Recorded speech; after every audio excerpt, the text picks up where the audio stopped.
FKIK UIN Malang. Selamat datang kembali di podcast Ikhbar, informasi kesehatan dan berita seputar FKIK UIN Malang. Di podcast ini kerap membahas tentang dunia perkuliahan.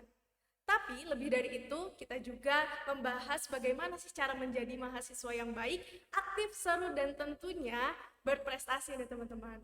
Dan tepat di episode kali ini, kita mengundang tamu yang sangat spesial, yaitu salah satu mahasiswa berprestasi yang dimiliki oleh FKIK UIN Malang, yang tentunya punya banyak pengalaman dan juga cerita yang akan diceritakan juga berbagi kepada teman-teman FKIK UIN Malang supaya termotivasi untuk menjadi mahasiswa yang aktif, produktif, dan juga berprestasi sehingga bisa membawa nama baik FKIK UIN Malang. Langsung saja kita sambut, ada Kak Syafiq. Halo Kak Syafiq. Halo teman-teman sobat FKIK. Nah, mungkin bisa diperkenalkan kepada teman-teman dulu nih Kak. Kak Syafiq dari angkatan berapa dan dari program studi apa? Oke, boleh banget. Baik, sebelumnya kenalin, nama aku Syafiq Abdul Riyani, biasa dipanggil Syafiq atau Afik. Aku berasal dari Farmasi Angkatan 2022. Nah, itu ya teman-teman. Jadi Kak Syafiq berasal dari program studi farmasi angkatan 2022. Kayaknya udah lama banget ya Kak, kita nggak ketemu, nggak bertegur sapa ya Kak ya? Waduh, bener banget nih. Terakhir kita prokeran bareng nih, Iya, kerjasama prokeran bareng bareng. di organisasi. Iya, betul banget. Mungkin sama-sama sibuk juga ya Kak ya? Bener. Iya Kak Syafiq dari semester berapa nih Kak? Kebetulan aku dari Farmasi Angkatan 22, sekarang lagi semester 6. Nah, kesibukannya menjalani semester 6 ini kurang lebih kayak gimana nih Kak? Kalau ditanya kesibukan dari semester 6 ini sama seperti mahasiswa pada umumnya ya. Kalau di semester 6 kita lagi sibuk buat kuliah juga, terus praktikum juga, dan tentunya kita buat semester 6 ini lagi menyusun buat tugas akhir juga, jadi sambil nyicil-nyicil gitu. Udah mulai menyusun skripsi nih ya Kak ya? Aduh ya, itulah mohon doanya ya teman-teman ya. Ya, kita doain ya teman-teman, semoga skripsinya Kak Syafiq berjalan dengan lancar, cepat-cepat sempro dan juga semhas nih Kak ya. Amin. Supaya bisa lanjut ke program studi profesi apoteker ya Kak ya. Amin. Amin.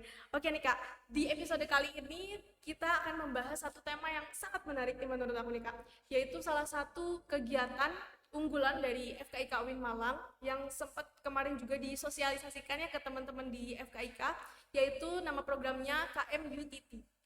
Nah, kemarin Kak Syafiq juga sempat menjadi narasumber ya Kak ya, sempat ada di bagian sosialisasinya juga bersama dengan dosen-dosen dari FKIK. Nah, kemarin sempat ikut ya Kak berarti dari program KMUTT-nya? Bener banget, jadi tepatnya tahun lalu sih aku ikut dari program internship di KMUTT-nya itu sendiri. Nah, itu sebenarnya lebih dari yang kita tahu, itu kan kita cuma tahu program KMUTT ini pertukaran pelajar ya Kak. Lebih dari itu tuh sebenarnya apa sih Kak program KMUTT ini? Oke, mungkin kalau ditanya tentang program KMUTT ya, KMUTT ini mungkin aku jelasin dulu ya, Vita ya. Jadi KMUTT ini kampus, jadi kampus termasuk top 5 kampus di Thailand. Jadi King Mongkut Teknologi Thonburi University. Jadi mungkin kampus ini fokusnya itu lebih ke arah sains. Jadi tahun lalu pas banget tahun lalu ini aku boleh cerita awal boleh dong, kemarin. Oke. Jadi pas banget dari tahun lalu itu tuh open recruitment nih terkait dengan mungkin bagi mahasiswa untuk angkatan 22 dan angkatan 21 yang pengen banget buat internship dengan pengalaman belajar di laboratorium di KMUTT di Thailand. Nah, sejak saat itu aku tertarik banget nih buat mengikuti kegiatan ini. Jadi dalam waktu sebulan, kurang lebih 2 bulan seperti ya, aku mempersiapkan semua kebutuhan terkait dengan file-file ataupun apa saja sih yang harus di-apply saat mendaftar buat internship itu sendiri, mulai dari tes TOEFL-nya sampai pembuatan paspor juga harus dipersiapkan banget. Jadi kan itu menjadi salah satu kunci ya buat kita mau study abroad keluar gitu ya. Oke, jadi program ini nih diantaranya adanya kerjasama pihak universitas kita sama pihak MUTT-nya itu sendiri. Jadi dengan adanya kerjasama ini sendiri, adanya open recruitment terkait student internship. Tapi alhamdulillahnya juga ada alhamdulillahnya ada research collaboration juga nih. Jadi adanya kerjasama dosen pihak FKIK UIN Malang sama pihak MUTT-nya juga. Oh, jadi KMUTT itu nama dari sebuah kampus yang ada di Bangkok, Thailand ya Kak ya? Bener banget. Nah, berarti kegiatannya itu bukan cuma pertukaran pelajar saja, tapi juga ada internship atau magang ya Kak ya? Iya, magang lah istilahnya kalau kita nyebut magang. Ya. Berarti selama di sana itu magang sekaligus belajar atau full magang nih Kak? Kalau dibilang magang full sekaligus belajar bisa juga, tapi kan kita ada weekend juga nih, Iya. kita bisa jalan-jalan belajar kultural dari Bangkok juga, habis itu juga kita bisa melihat kota-kota di Bangkok juga seperti itu. Jadi ya bisa balance juga nih, kita kerja di lab juga, belajar juga, sama jalan-jalan juga bisa tentunya. Nah, Rugi dong kalau nggak oh jalan-jalan ke iya dong sana. tentunya. Nah, mungkin bisa diceritakan juga nih Kak, berbagi pengalaman ya Kak ke teman-teman yang mau ikut program internship KMUTT ini. Selama di sana itu kegiatan di labnya itu bagaimana nih Kak? Apakah penelitian atau nanti juga ada bimbingan dari dosennya atau bagaimana Kak? Oke, jadi aku jelasin awal dulu Ya. ya, Novita ya. Jadi sebelum kita semua pergi ke Thailand gitu ya, kita pas saat apply-nya itu, Hmm. kita itu memilih jurusan dan bidang penelitian yang mau kita teliti. Jadi pokoknya kita sebelum pergi ke sana, belum apply juga, kita memilih bidangnya apa yang sih yang kita pengen, apa sih bidang yang kita interest gitu lah Iya. jadinya. Nah kebetulan aku pada saat itu memilih bidang penelitian di bidang application lignin into cosmetical, karena aku benar-benar tertarik banget penelitian Iya. di bidang itu ya. Nah setelah itu aku riset-riset nih siapa sih profesor dan advisernya selama di sana, terus apa sih yang harus dilakukan, terus penelitian apa sih pada umumnya gitu. Nah setelah itu aku tertarik pada bidang itu, aku mengapply, terus juga melengkapi berkas-berkas terkait buat pergi ke sana juga. Nah setelah itu dengan adanya itu aku tertarik dan jadi semangat nih buat kerja di laboratorium khususnya di lignin teknologi. Nah setelah itu aku jelasin juga selama Iya, di boleh labnya boleh juga dong berarti ya. tambahnya. Oke, jadi selama di labnya itu sendiri, kalau untuk penelitian aku sendiri itu fokusnya itu lignin ya, jadi juga mempelajari enzim dari fungi, dari fungi kalau kita nyebutnya dari fungi. Jadi aku meneliti terkait dengan bioactivity dari fungi terhadap kosmetik. Jadi kita bisa mendeteksi kandungan apa sih, senyawa apa yang terkandung di dalam funginya itu sendiri yang mana berpotensi sebagai kosmetikal bila diteliti lebih lanjut gitu juga. Nah jadi untuk pengerjaannya itu hampir selama 1 bulan di lab. Tapi selama saya bekerja di sana ya, itu profesornya bilang jadi kalau bekerja di lab itu kurang banget selama 1 bulan. Jadi kalau bisa lebih dari satu Iya. bulan. Bener banget. Berarti durasi dari internship di KMUTT ini kurang lebih 1 bulan atau 1 bulan pas Kak kemarin pas? 1 bulan, hampir 1 bulan pas deh kira-kira, iya, sama sisa 3 hari perpulangan sudah itu. Dan Ya. itu dilaksanakannya ketika waktu liburan ya Kak ya? Iya bener banget. Jadi kegiatan itu selama liburan bulan Juli kalau nggak salah deh. Jadi nggak mengganggu kegiatan perkuliahan kita Iya. di sini. Nah Kak, kan sebagai mahasiswa farmasi nih Kak, aku kan juga mahasiswa farmasi ya Kak kebetulan. Nah itu kan padat banget, terus juga di saat yang lain liburan dan apa ya rehat dari kehidupan kampus gitu. Kenapa nih? Apa sih Kak alasannya Kakak untuk memilih untuk mengikuti program ini? Padahal teman-teman Kakak tuh mungkin lebih memilih untuk waktunya liburan nih, waktunya refreshing otak gitu. Tapi kenapa nih Kakak memilih untuk mengikuti kegiatan internship di KMUTT ini? Kalau ditanya alasan kenapa aku pengen ikuti kegiatan ini ya, mungkin kalau kita lihat ke belakang, aku tuh pengen banget kuliah di luar negeri ataupun merasakan kuliah ngajar akademik ataupun student exchange gitu ya di luar negeri. Karena hal-hal yang berbau ke luar negeri, aku pengen banget belajar kultural baru sama belajar akademik di lingkungan yang baru. Nah, terus alasan aku kenapa pengen mengikuti kegiatan internship ini karena menurutku sebagai tantangan yang baru nih, selain itu bisa menambah pengalaman terkaitnya khususnya bekerja di laboratorium. Soalnya kita tahu ya, kalau kita bekerja di laboratorium A sama laboratorium B itu tentunya ada cara bekerja yang berbeda. Jadi dengan itu aku pengen banget mengetahui cara bekerja di laboratorium dari bidang yang aku pilih seperti itu. Terus kebetulan bidang-bidang yang dipilih itu alhamdulillahnya aku emang suka gitu loh. Jadi emang alhamdulillah beruntungnya juga setelah sampai di Linear sana. lah Kak ya? Benar Sama. banget. Jadi setelah sampai di sana tuh bidang yang aku pilih wah pasti sama yang aku suka gitu. Alhamdulillah gitu. Apalagi tadi bidang yang diambil itu tentang kosmetik ya, yang lagi tren banget nih Kak ya saat Iya, ini. jadi kita nyari potensial senyawa apa sih yang berpotensi diformulasiin ke kosmetik seperti itu. Oke Kak. Jadi tadi ya alasannya bukan cuman karena apa buat mencari pengalaman, tapi juga pengen tahu perbedaan apa aja sih Kak ya pendidikan yang ada di Indonesia khususnya di FKIK UIN Malang dengan yang ada di KMUTT ini Kak ya. Bener banget. Nah, selama menjalani masa internship nih Kak, Kakak menemukan ada tantangan yang harus dihadapi tersendiri nggak sih Kak selama menjadi intern di KMUTT Thailand? Oke, ada sih pastinya tantangan ada Iya. ya, karena kan kita memulai lingkungan yang baru, terus ketemu juga orang-orang yang baru juga. Mungkin kalau untuk tantangan tentunya ada. Mungkin kalau aku tuh di bidang bahasanya gitu loh. Oh iya. Oke, karena kan ini jujur aku pertama kali keluar negeri. Iya. Jadi terus juga aku juga pengen improve bahasa Inggris kan tentunya. Betul betul. Jadi ada tantangan di mana pada saat kerja di laboratorium itu miskomunikasi. Itu sering banget miskomunikasi antara aku sama advisernya gitu loh. Oh iya. Oke, jadi advisernya bilang A, aku bilang B gitu. Itu kayak sering banget terjadi karena mungkin basic English yang aku miliki sama orang sana mungkin juga berbeda. Mungkin kalau di sana itu kebetulan yang di lab aku ya yang bekerjanya itu mahasiswa S2 sama PhD, mahasiswa S3. Jadi mungkin skill bahasa Inggris tuh agak gimana beda juga gitu ya. Terus pronunciation-nya juga beda. Kalau mungkin kita kan lebih ke Indo English yang mana pronunciation-nya lumayan begitu jelas juga. Kalau mereka itu mungkin ada beberapa kosakata itu tuh menggunakan Thai pronunciation-nya Thai English. Jadi aku juga awalnya juga bingung, tapi lama-kelamaan it's fine gitu loh. Ini tantangannya baru gitu loh. Jadi lumayan seru juga menantang pada saat di laboratorium. Emang kendala bahasa ini menjadi kendala yang mungkin utama ya Kak, tapi bukan menjadi sebuah penghalang ya Kak untuk Iya, mengikuti benar sih. kegiatan program ini ya Kak ya.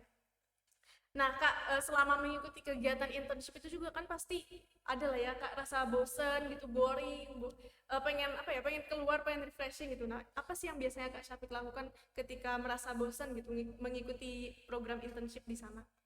Kalau merasa bosen mungkin bukan lebih ke bosen ya, aku lebih ke capek di labnya. capek. Karena kan kalau aku sendiri itu start workingnya itu jam 9, selesainya itu kira-kira jam setengah 6 sampai jam 6. Sore. Iya, Dari sore. sampai jam Sore. Tapi kalau weekend nggak ke laboratorium. Jadi mungkin aku bisa ngambil sela-sela waktu itu antara weekend atau nggak pulang setelah internship dari lab gitu ya. Jadi kalau aku lebih refreshingnya tuh lebih mungkin ke makanan ya. Oh, iya. Jadi makanan berat badanku naik setelah dari Dan sana. di Thailand juga ini ya kayak makanannya terkenal juga ya kayak. Aduh, enak-enak banget di sana, terus juga lumayan murah gitu. Iya. Murah terus enak, banyak gitu. Jadi aku bener-bener cari-cari makanan yang unik nih yang jarang kita temuin gitu. Oh iya Kak, tadi kan sempat notice juga pas weekend itu tetap bekerja juga atau gimana Kak? Tapi nggak datang ke lab atau ada kegiatan lainnya mungkin Kak? Kalau aku sendiri di weekend itu nggak bekerja sama sekali di lab ya, tapi kan kita pasti kalau laboratorium kita ada penyusunan laporan dong. Iya. Kayak kamu juga dong Iya, iya, ya. sama. Jadi kita kalau aku sendiri itu di hari Sabtu atau Minggunya pasti ada penyusunan laporan terkait dengan kegiatan laboratorium yang sudah dijalani. Nah Kak, kalau dari FKIK Win Malang sendiri sebenarnya selain Kak Syafiq mungkin ada lagi nggak pihak yang ikut dari FKIK Win Malang selain dosen, mungkin apa kegiatan ini tuh nantinya gabungan dengan mahasiswa dari prodi lain? Oke, jadi untuk FKIK dulu ya Iya. bicara ya. Jadi kan emang adanya kerjasama FKIK, kampus kita sama pihak MUTT ya. Nah kalau dari FKIK sendiri itu untuk mahasiswanya ada 3 orang. Itu ada aku, ada Kak Puspita angkatan 21 sama Kak Rara angkatan 21 juga. Terus kalau untuk dosennya juga ada, kebetulan kan adanya kerjasama, jadi adanya research collaboration nih antara pihak kita sama pihak mereka. Jadi adanya yang mengikuti dari pihak FKIK ini ada Bu Laras, Bu Nabila, Dr. Ermin, sama Dr. Tias. Jadi kita berapa ya? Berempat, 5, 6, 7 nih. 7 kita berangkat ke sana bareng-bareng. Terus juga kita mengikuti pelaksanaan di sana bareng-bareng. Walaupun pelaksanaan di sana kita berbeda lab, tapi sering komunikasi selama di sana. Oh berarti meskipun maksudnya dari asal yang sama dari FKIK, tapi ketika di sana itu bisa terpisah ya Kak, tergantung dengan tadi ya bidang yang dipilihnya. Iya benar banget. Jadi kan karena kesibukan lab beda-beda ya. Jadi itu tergantung dari masing-masing lab yang dipilih juga. Gitu. Jadi kalau ketemu mungkin biasanya di kantin. Saya ketemu Bu Laras kadang biasanya di kantin sama Bu Nabila, biasa makan bareng, makan siang di kantin gitu biasanya. Nah tadi Kak, kalau pertanyaan yang kedua, ada nggak sih Kak pihak dari di luar FKIK yang juga mengikuti kegiatan ini? Ada. Jadi kebetulan karena tahun yang aku kemarin tahun 2024 ya, itu untuk kegiatannya itu ada juga diikuti oleh mahasiswa dari biologi, kampus UIN kita ya, biologi sama arsitektur. Selain itu juga ada dari UIN Bandung. UIN Bandung itu ada 2 orang, sama dari UIN Surabaya 1 orang, terus ada juga beberapa dosen dari UIN Bandung, UIN Surabaya sama UIN Jogja. Jadi kita di sana itu saling sharing juga nih, Iya. kebetulan karena bidangnya beda-beda, Iya. juga ketertarikannya beda-beda, jadi kita sharing juga, saling cerita juga gitu. Iya. Kan asalnya beda-beda Iya. juga nih. Jadi menurutku kayak hal yang menarik banget sih. Aku juga awalnya nggak tahu kalau sampai di sana itu ketemu dari mahasiswa UIN lain gitu. Setelah sampai di sana, wah banyak juga nih bisa jadi relasi dong tentunya sama teman-teman baru gitu. Jadi nggak cuma belajar tentang budaya baru, tapi juga bertemu dengan pihak-pihak dari UIN yang lainnya. Tadi ada UIN Bandung, UIN Surabaya, dan juga UIN Jogja untuk saling bertukar relasi nih teman-teman ya. Jadi relasinya tuh bukan cuma internasional, tapi nasionalnya juga tetap terjalin ya, kayak dari Bener banget. teman-teman di UIN yang lain ya. Iya benar. Jadi kita tetap temenan gitu loh, walaupun Iya. kita kesibukannya beda-beda gitu. Nah Kak, mungkin selain tadi dari kegiatan yang cukup padat nih Kak, mungkin bisa dijelaskan juga nih Kak, bagaimana sih Kak cara untuk supaya apa ya, ketika seleksinya itu berjalan dengan lancar, terus juga kegiatan di sananya juga berjalan dengan lancar, mungkin ada tips and triknya nih Kak, supaya mengatasi, meminimalisir gitu Kak, hal-hal yang dapat menghambat kegiatan KMUTT ini nantinya. Ini dari seleksinya dulu atau gimana nih? Boleh Kak, dari seleksinya dulu Kak, mungkin di situ. Oke, mungkin teman-teman yang pengen banget nih ikut kegiatan mungkin semacam student internship ke luar negeri ataupun student exchange ataupun yang kalian melakukan studi banding ke luar negeri, itu mungkin tipsnya itu kalian harus cari tahu dulu nih bidang apa sih yang kalian senengin gitu. Kalian sukanya di bidang apa, penelitian tentang apa, ataupun apa sih yang kalian jadi rasa penasaran gitu ya. Kedua itu kalau bisa buatlah motivasi letter yang semenarik mungkin gitu loh. Tunjukin kalau kamu emang pengen banget melakukan penelitian di bidang itu. Nah selain itu tunjukin juga soft skill, hard skill, sama mungkin kurikulum vitae kamu juga ya. Jadi kan bisa jadi bukti juga kalau kamu memiliki ketertarikan pada bidang itu. Kalau seleksi itu ya, mungkin kalau selama pelaksanaan di sana itu mungkin kamu tetap apa ya, kalau aku sendiri awalnya rasa waduh aku gimana nih, takut nih pertama kali keluar negeri, terus aku komunikasi orang sama orang baru, terus juga di lab bekerja seperti itu ya. Kalau aku lebih ke komunikasi aja sih antara advisornya sama mungkin sama tim-tim di Laboratorium. iya bener banget. Jadi mungkin lebih harus percaya diri aja sih, harus berani. Kalau nggak berani kita nggak akan bisa juga gitu. Jadi mungkin kalau udah sekali kecemplung ya kamu harus nyelam lebih dalam gitu. Jadi jangan menyia-nyiakan kesempatan ini ya kayak buat teman-teman FKIK, karena ini ada difasilitasi, ada kegiatan kerjasama antara pihak dari UIN Malang dengan juga pihak dari KMUTT di Bangkok, Thailand. Jadi harus bisa dimanfaatkan dengan baik ya kayak tentunya. Bener banget. Oh ya Kak, mungkin tadi ada yang lupa nih Kak. Perbedaan yang Kakak rasakan antara pendidikan selama menjalani masa studi ya Kak, hitungannya juga kan masa studi di KMUTT Bangkok dengan di Indonesia, khususnya di UIN Malang, itu apa sih Kak perbedaannya? Selain mungkin dari bahasa, kurikulum, dan lain-lain. Terkait di bidang pendidikannya ya, Iya, di bidang pendidikan. mungkin karena aku hanya sebulan ya, tidak begitu terasa. Tapi ada satu hal yang aku bisa pelajarin dari selama di sana. Jadi sebelum kita memulai bekerja di laboratorium, kita harus tahu nih apa sih tahapan-tahapan yang dipilih, apa sih metode yang akan dipilih selama bekerja di laboratorium itu sendiri, ataupun alasan kenapa pemilihan bahan A, bahan B, bahan C itu benar-benar harus kuat banget loh.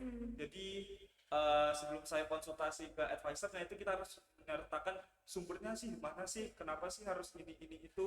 Terus juga mungkin selama kan aku lebih ke internship ya, jadi aku harus lebih banyak belajar sebelum melaksanakan di laboratorium sendiri. Jadi mungkin harus lebih aktif juga, sama harus lebih harus lebih banyak baca gitu lah gitu.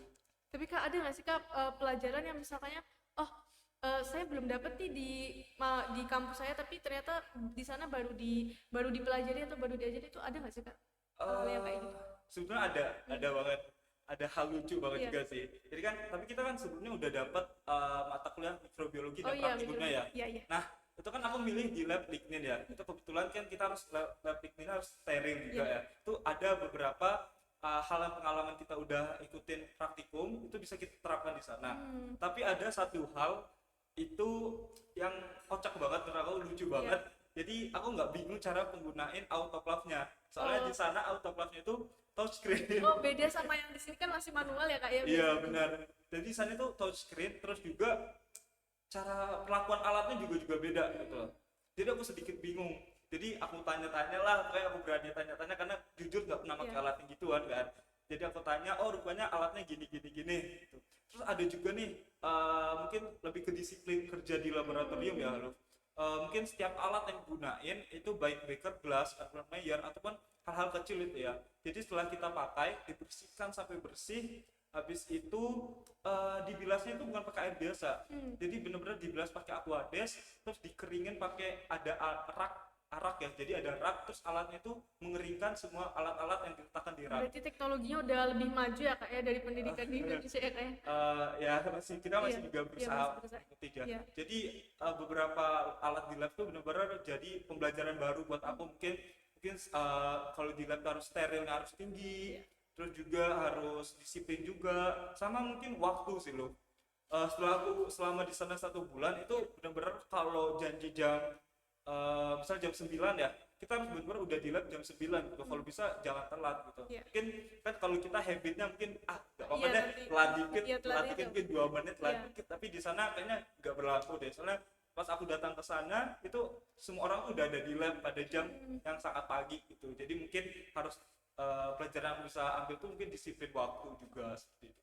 Oh, berarti dari standar penggunaan alatnya juga beda ya kak ya, terus Iya. standar peraturan di laboratoriumnya juga beda, dan juga tadi ya kak terkait dengan kedisiplinan di sana ketat banget ya kak kedisiplinannya.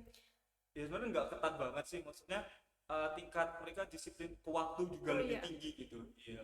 Nah, tapi Kak, selama transportasinya nih Kak, selama dari Kakak menjalani internship di sana, dari tempat Kakak tinggal menuju ke laboratorium itu jauh nggak Kak? Atau Kakak naik apa gitu ke sananya? Udah, aku belum cerita ya Oh, iya, terkait dengan ini ya. Jadi tempat aku tinggal, aku stay selama 1 bulan di Bangkok ya. Iya. Itu aku tuh lebih dekat jarak ke kampus utama. Jadi for your information, kalau kampus KMBTT itu ada 3. Jadi ada kampus KMBTT utama 1, 2 sama 3. Mirip kita dong. Iya, Ada ada kampus kampus 1, 2 sama 3. Iya. Nah, kalau aku tinggal itu lebih dekat ke kampus utama. Nah, jadi hari-hari aku itu aku kan tinggal lebih ke arah lebih di kayak kos-kosan semi apartemen gitu Oh, loh. iya. Jadi aku berjalan kaki kayaknya hampir 700 sampai 900 meter deh ke kampus utama. Iya. Setelah sampai kampus utama, aku naik shuttle bus. Jadi ada bus yang memfasilitasi buat ke kampus gua. Itu ada waktunya tersendiri loh. Jadi kayak misalnya jam 9 pagi, jam 10 pagi. Terus tahu aku tiap 40 menit adanya. Jadi kalau kita nggak telat bangun ya, itu udah ketinggalan satu bus, harus nungguin jam berikutnya. Itu fasilitas dari kampus atau fasilitas umum Kak? Itu dari fasilitas kampusnya sendiri. Oh. Jadi emang ada kampusnya memfasilitasi untuk transportasi kampus utama ke kampus kedua gitu. Berarti harus tepat waktu banget ya Kak ya buat mengejar busnya itu tadi ya Kak? Iya, kebetulan jarak dari kampus utama ke kampus 2 itu sekitar 40 menit deh. Wah, Jadi kan lumayan kalau kita jauh. telat nih misalnya bangun Iya. pagi kesiangan, terus kita datangnya telat itu kan mungkin kita bisa mungkin datangnya bisa lebih terlambat 1 jam gitu ya. Iya. Jadi mungkin emang harus disiplin waktu juga gitu. Terus kalau aku penelitiannya itu ya kerja di labnya itu di kampus 2-nya, di kampus SBT. Ya. Kalau berarti tempat tinggal antara kakak sama teman-teman dan dosen-dosen yang lain itu sama di satu tempat yang sama atau berbeda Kak? Kebetulan untuk yang mahasiswa ya, Iya. untuk yang mahasiswa itu sendiri itu tuh di dalam satu daerah, Oh. dalam satu gedung sih, maksudnya Iya. kita sama-sama bareng tinggal tapi beda-beda kamar. Kalau untuk dosennya sendiri, dosen dari FKIK itu sendiri tinggalnya itu di asrama yang di kampusnya, di kampus 2. Jadi ada difasilitasi asrama. di Asrama. sana. Berarti lengkap juga ya Kak ya fasilitasnya. Kalau misalnya tempat tinggal itu berarti tidak difasilitasi dari kampus ya Kak yang kakak tempati waktu ikut ke MUT? Oh tidak, jadi Oh, tidak. kita ngebayar buat selama tinggal 1 bulan juga. Oh oke, berarti yang difasilitasi itu kampus ya Kak ya. Nah Iya, kalau dari segi cuaca nih Kak, mungkin buat bisa jadi gambaran juga ya buat teman-teman yang mau daftar, cuaca yang ada di Thailand sendiri itu seperti apa Kak? Apakah sangat jauh berbeda dengan yang ada di Malang, atau justru malah sedikit lebih ekstrim mungkin, atau bagaimana Kak? Kalau ngomongin cuaca ya, itu jujur beda banget sama kita Iya. di Malang ya. kita sering dingin gitu ya. Iya. Terus cuacanya kita nggak begitu sejuk gitu ya, Iya. sejuk. Kalau pas aku sampai di sana, waduh panas banget. Pas aku sampai bandara itu benar-benar masuk keringetan gitu. Jadi panas banget sih di sana, cuaca emang beda gitu. Jadi mungkin kalau bisa teman-teman nih yang pengen ikut nanti kalau ke kampus kalau kemana mungkin bawa tumbler botol minum gitu. Iya, iya. Jadi biar stay hidrasi gitu. Iya. Supaya tetap ya terhidrasi benar banget ya teman-teman. Dan mungkin persiapan ini ya Kak, sunscreen sama sun protectionnya mungkin lebih diperketat Iya, lagi ya Kak. bener banget soalnya di sana benar-benar panasnya agak nusuk juga gitu loh. Jadi panasnya terik juga. Mungkin teman-teman jangan lupa pakai sunscreen juga. Oke Kak, mungkin satu pertanyaan terakhir nih Kak. Rekomendasinya buat teman-teman yang mau mengikuti program KMUTT ini, kan tadi Kak Syafiq juga sempat cerita tentang kalau misalnya weekend mungkin sering mengunjungi street food yang ada di Thailand atau wisata kuliner. Nah mungkin ada rekomendasi tempat wisata ataupun mungkin tempat makan yang pernah Kak Syafiq kunjungi yang emang benar-benar recommended banget buat teman-teman kunjungi pas nanti ikut program KMUTT di Thailand. Terkait wisatanya Iya, juga ya tempat mungkin ya. wisata. Mungkin kalau kita ke Thailand itu paling ikoniknya itu Wat Arun. Oh iya. Jadi itu terkenal pasti Iya, iya. kita pernah dengar Iya, juga iya. dong Wat Arun. Itu teman-teman wajib banget ke sana, indah banget. Jadi di tengah-tengah kota gitu ya ada Wat Arun, itu Iya. gede banget. Jadi di sana juga ceritanya tentang kultural dari Bangkoknya itu sendiri. Iya. Jadi pokoknya banyak banget wawasan luas. Nah, terkait kuliner ya. Iya. Aku kan benar-benar suka banget Iya, kuliner. kuliner. Kalau aku kemarin itu lebih jalan-jalannya itu seneng banget ke daerah Chinatown. Jadi ada Chinatown di Bangkok juga. Itu banyak banget kuliner-kuliner baru. Tapi teman-teman juga harus ingat bahwa tetap nanya ini terbuatnya dari apa gitu kan. Oh, iya. Jadi kan tetap aware dong, Iya. maksudnya harus makan halal juga dong Iya. selama di sana. Jadi tetap juga kalau aku kemarin seneng banget makan tom yum nih. Oh, tom yum. Iya. Sempat nyobain somtam mungkin Kak atau Nyobain juga Oh, nyobain somtam. juga. Aku juga nyobain yang udangnya Oh, masih iya. hidup loncat Iya. loncat. Oke, jadi mungkin aku lebih ke arah di Chinatown bener-bener buat wisata makan kuliner gitu ya. Tapi teman-teman kalau mungkin yang selanjutnya pengen ikut kegiatan ini tinggal di daerah yang tempat aku kemarin itu Iya. tuh daerah muslim. Oh iya. Jadi bener-bener makanan tuh nggak susah nyari yang halal. Jadi tersedia di sekitar penginapan tempat saya tinggal itu banyak banget makanan halal. Jadi nggak perlu khawatir deh buat nyari makan halal. Berarti untuk menjalani kehidupan sebagai seorang muslim ketika menjalani kegiatan KMUTT ini tidak terlalu mengalami banyak kendala ya Kak ya? Tidak, ternyata tidak. Ketika internshipnya itu bagaimana Kak? Apakah toleran juga terhadap misalnya kayak ada kegiatan waktu sholat atau mungkin ya waktu sholat itu gimana Kak? Kebetulan aku pas itu ada hari-hari Jumat ya, kan Oh, kita iya. harus sholat Jumat Oh ya. iya, sholat Jumat. Nah pada saat itu untuk di lab aku orang-orangnya beragam juga. Jadi gak hanya orang dari Thailand, ada dari orang Timur Tengah juga, ada orang Pakistan juga. Jadi menurut aku selama aku di Thailand ya, mereka itu respect banget terhadap kultural, agama, religi ya, Iya, benar. terhadap pribadian seseorang juga sangat sangat respect. Dan menurut mereka itu kita harus toleransinya harus tinggi gitu sesama manusia, karena mereka prinsipnya itu saling memanusiakan manusia gitu. Jadi mereka harus saling menghormati manusia, harus saling menyayangi gitu, harus menghargai gitu ya. Jadi selama aku di Thailand itu sendiri, aku sangat alhamdulillah bersyukur banget nih. Jadi selama kerja di lab, aku harus ada waktu dong, harus beberapa waktu itu harus ke masjid ataupun Iya. sholat zuhur ataupun sholat Jumat ya. Alhamdulillahnya teman-teman di laboratorium itu sendiri dan advisor itu sangat memperbolehkan dan menghargai untuk beribadah gitu. Jadi alhamdulillah aman aja sih Ya, buat jadi- teman-teman, jangan khawatir. Nah itu ya teman-teman, jadi buat teman-teman yang mau mengikuti kegiatan KMUTT ini jangan khawatir, wah gimana nih nanti sholatnya, karena kan beda budaya juga dan agamanya ya, tapi ternyata jangan khawatir karena tingkat toleransi yang ada di sana juga cukup tinggi. Ini ya Kak Syafiq sendiri tadi ya, ininya apa namanya, bukti nyatanya seperti itu. Nah mungkin Kak terakhir, ada nggak sih yang mau disampaikan ke teman-teman yang mau daftar kegiatan ini, mungkin sebagai closing statement juga nih Kak buat teman-teman yang mau daftar kegiatan KMUTT. Oke, mungkin ini buat teman-teman ya yang pengen banget ikut kegiatan yang kayak gini ataupun kegiatan study exchange lainnya, pokoknya saran dari aku tetap semangat.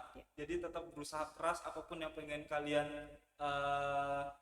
cita-citakan gitu ya. Goals apa sih yang pengen kalian tujui gitu ya. Pokoknya tetap semangat, tetap latihan keras juga, mungkin harus lengkapin persyaratan apa sih yang harus dibutuhin, itu pokoknya harus prepare dari jauh-jauh hari juga. Pokoknya apa yang pun kalian lakuin, kalau bisa itu pilihan yang kalian senengin gitu. Iya. Jadi jangan memilih apa yang tidak kalian suka, jadi pilihlah apa yang kalian senengin dan itu bidangmu dan itu kesenanganmu, dan selagi itu bermanfaat yang baik bagi dirimu. Jadi tetap semangat juga, tetap apa ya, tetap selalu semangat lah love gitu jadinya. Karena kalau misalnya kita udah melakukan apa yang kita senangi itu kan Bener. jadinya tidak terlalu beban ya Kak ya di Iya, jalan bener karir. banget. Nah, untuk program KMUTT ini mungkin masih buka pendaftaran atau sudah tutup Kak? Oh ya, for your information buat teman-teman yang pengen mengikuti kegiatan yang sama kayak aku tahun lalu, itu untuk sekarang masih open recruitment nih. Iya. Jadi mungkin teman-teman yang tertarik mengikuti kegiatan internship di KMUTT, teman-teman bisa melengkapi berkas-berkasnya terlebih dahulu. Habis itu mendaftar secara resmi. Buat informasinya bisa dicek di akun IG FKIK UIN Malang. Seperti itu.